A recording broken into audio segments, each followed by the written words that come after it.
Hey, this is Danny from Weird and Wired, and this is an artist brand guitar, and beyond that, I can't really tell you a whole lot of concrete info. This is something I spotted online when I was looking for beat up guitars that I could take on as a project just to breathe a new lease of life into, because it's something I enjoy doing, and this caught my eye for a few reasons. It's pretty similar to a Fender Telecaster. More specifically, it's pretty similar to a Fender Bullet, which is a pretty niche guitar to make a copy of. And there's a few components to this, such as the machine heads, which made me think this kind of falls into sort of the more inexpensive 70s, 80s copied guitars, which I love getting my hands on, I love working with. And also the pickups, which unfortunately, I've just had the wires cut right through, but we can hopefully still work with them providing they do function. But they look real similar to the pickups in another guitar that I've worked on a couple of times and documented on the channel, which is the Kay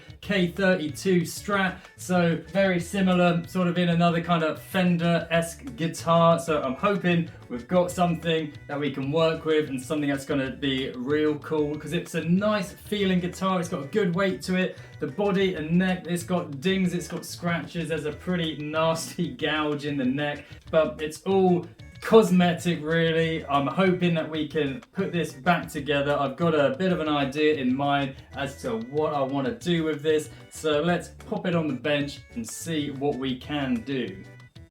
First up, I completely dismantled the guitar to give every single part of this a good clean, because it sure did need it.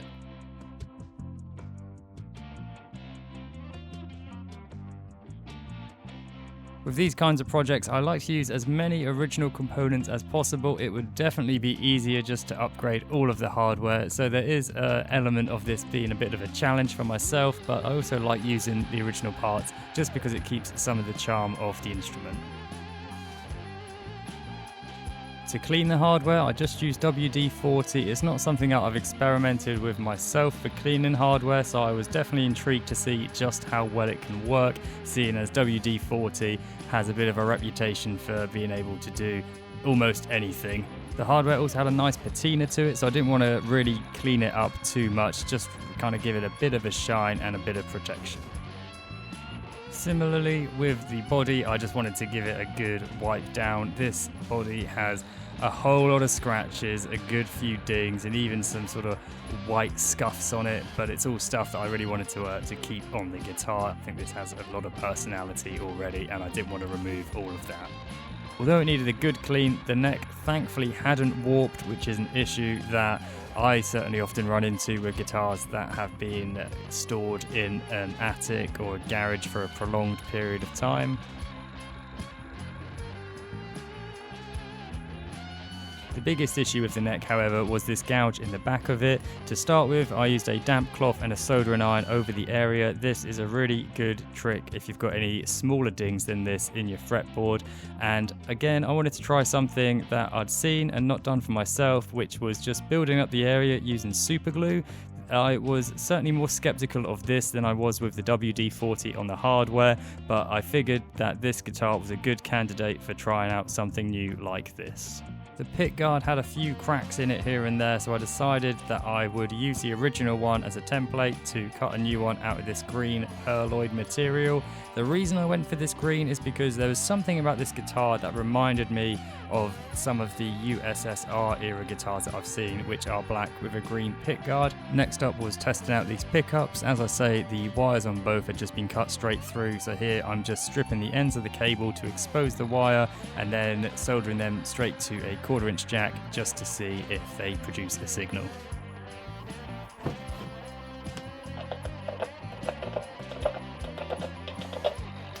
So just wiring the pickups to a 1/4 inch jack directly to see if we get any sound, and thankfully they're both working, which I'm super happy about. As I say, the look of these pickups really piqued my interest in getting this guitar for this project, so I'm really looking forward to putting these in and getting it strung up and seeing what sort of sound they produce tonally. Grey white is the bridge, in which case we'll probably be okay with that. Just the red wire is pretty short, but I've got some Van Damme cable which I can use. I'll just solder that so we can extend it to a usable length for the guitar. But yeah, I'm really happy these pickups are working. Just to keep as many original parts as possible. I like to do that on a project like this, and I think the pickups certainly are going to give it some character either way. Here I'm just measuring the length of the additional cable to make sure it's going to reach our volume control, and then stripping the ends to expose the wires so we can solder the ground to the ground and the hot to the hot, as well as using some shrink wrap tubing on each connection to make sure that they don't touch. This originally had a 5-way Strat style pickup selector wired to work as a 3-way, but I decided to replace that with a Les Paul style pickup selector that I already had lying around, and it did originally have a tone pot, but I decided to keep this as a single volume. There's something about this guitar that gives me a bit of a punk vibe, so I thought I would reflect that with a slightly more straightforward wiring. As for how the WD-40 did at cleaning up the hardware, I was pretty impressed. It really did exactly what I wanted it to, which was to get rid of all that grease and grime, give it a bit of a shine, but still retain all that lovely patina and the authentic relic and wear that this has got. Once the super glue had dried on the neck, I sanded it down flush and gave it a light polish, and I'm really impressed with how this turned out. It's by no means an invisible repair. I didn't expect it to be, and I didn't really want it to be. The neck has other dings over it, the whole guitar has dings all over it, and it's not a question of trying to hide that or make them look prettier. It's just a case of trying to make this a playable, functional instrument, and this absolutely did that. You could obviously go a bit further. You could maybe add some sawdust, or if you're going to spray over the top, I don't think it would be quite as noticeable as this, but it certainly achieved exactly what I was after.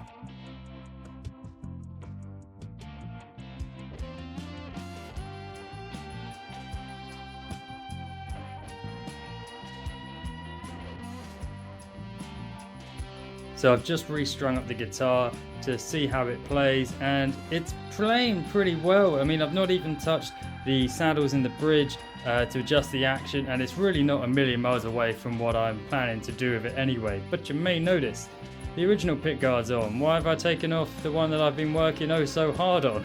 Well, to get to that, we need to talk about something pretty funky that's going on with the neck.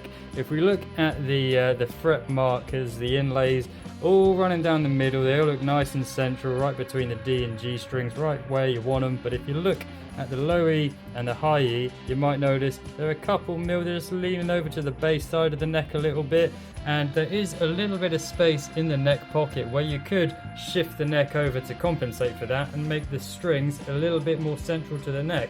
But then the problem you have is that all your fret markings are slightly off, and that is somehow more visually upsetting to me than it is with the strings being slightly to the bass side, because it's really, once you're playing it, you don't even notice it. It's nothing, it's more of a visual thing than anything. This plays really nice, all things considered, and you might argue that, well, you could just reposition the bridge in that case, but with that, it strings through the body. So either way you look at it, you're either going to be re-drilling the body or you're going to be re-drilling the neck. And seeing as this is the original neck, I don't think this has been touched from the factory. And the fact it came out of the factory in this way is, I mean, it's nothing unusual for a guitar from this era, 70s or 80s. I've still not found a whole lot of concrete info on artist as a brand. It's just super quirky. So that brings us on to why I've taken this pickguard off, because I noticed that all the kind of quirks of the string alignment when I had this pickguard on, and then I noticed, well, the pickups are all kind of off with the strings. So maybe it's something that I've done, because I did use this original pickguard as the template. It was a bit of a mistake because it had shrunken a little bit, as well as kind of cracked. It's cracked here and it's also cracked there as well. Those are the two holes that I had to improvise using a dot inlay, because the holes I had drilled did not even come close to lining up, and you can even see with this pickguard how much that has shrunk. So that was a mistake on my part. So I was aware of that already. Then I put this pickguard on and I looked at the pickups, and it had the exact same issue that this has currently got with the original pickguard on, is that this pickup this is the main offender. This is the neck pickup. The magnet, the pole for the high E string is not even sitting underneath it, and the bridge is a little bit, again, all heading towards the bass side. Maybe not quite as offensive as this pickup up here. And I just wanted to put on the original pickguard because I had a feeling, well, if it left the factory and the neck and the strings and everything's a bit skew with, I wouldn't be surprised if we've got something like a pole piece and a pickup not even sitting underneath a string. So I'm quite happy to see that at least it wasn't me having kind of used this as a template and messing it up, but I really should have not trusted this pickguard. I shouldn't have put so much faith that this was gonna be accurate. But you know what? It's a lesson learned for me. It's a super funky guitar. If you wanted this guitar to be absolutely perfect, you probably wouldn't have bought this guitar in the first place. You probably would have bought something a little bit more pricey. But I absolutely love it. I call it mojo, I call it personality and character. So now that I have, at least for my own peace of mind, found out that the pickups were pretty off to begin with, I'm happy kind of keeping that bit of flair, that bit of quirkiness with it. So I'm gonna get this big old green pickguard on there. I'm gonna put on this Grumpy Frog sticker because I feel like it really kind of resonates with this guitar and its attitude. So let's do all that. Let's get it set up, finished off, and give you a little demo of how this Grumpy Frog guitar is sounding. So just to show you, trying to align this neck pickup within the confines of the cavity route, it's really difficult just to get that high E string lined up at all with just the spacing of these pole pieces. I mean, that angle is pretty good for sort of the E, A, D, G and B strings, but that high E just always seems to miss it, and there's really not a lot of give within the confines of that space to kind of get that high E string covered. And even if we go the other way, all the other strings are really thrown off. So that seems to be the trade-off really, but you know what, it really doesn't affect the sound. That high E comes through nicely, and the bridge pickup as well really doesn't have an issue. That really covers as much as it needs to get a nice strong signal. I did manage to align the neck and bridge a little bit better by loosening the screws and then tightening them up in a certain order. There's a lot of quirk and charm behind this guitar. It's a real sort of pawn shop vibe, but I absolutely love it.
there we have it, the Grumpy Frog Telecaster. As you may have noticed, I've not trimmed the strings on this because I'm not entirely certain if I'm finished with this. Normally with a project such as this, I will do pretty much what I've done so far, kind of use as many original components and parts as possible.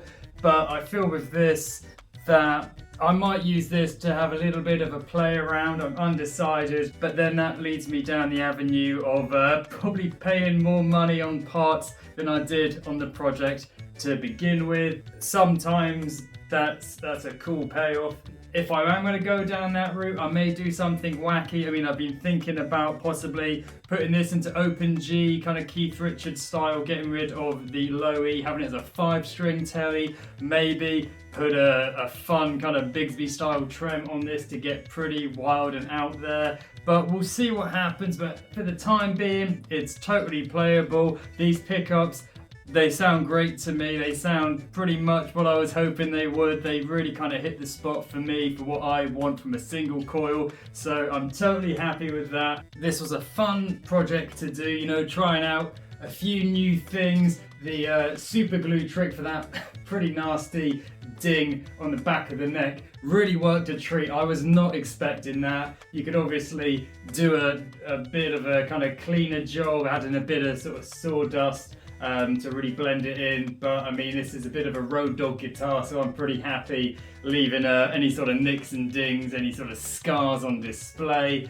And the WD-40 trick, I mean, it's a bit of a running gag that WD-40 can do anything, but it really it does. It definitely worked better than I was expecting it to. It definitely cleaned up the hardware. And I mean, I wanted to leave it with a bit of patina, a little bit of the kind of real sort of relic, kind of as naturally and authentically relic as this is. So it really worked in the way I wanted it to. And of course, it was a lot of work making this pickguard to kind of be a bit let down by my own mistake of you know, not correctly measuring the drill holes. But you know what, it's a lesson learned, and it's one that I'm certainly not going to forget in a hurry.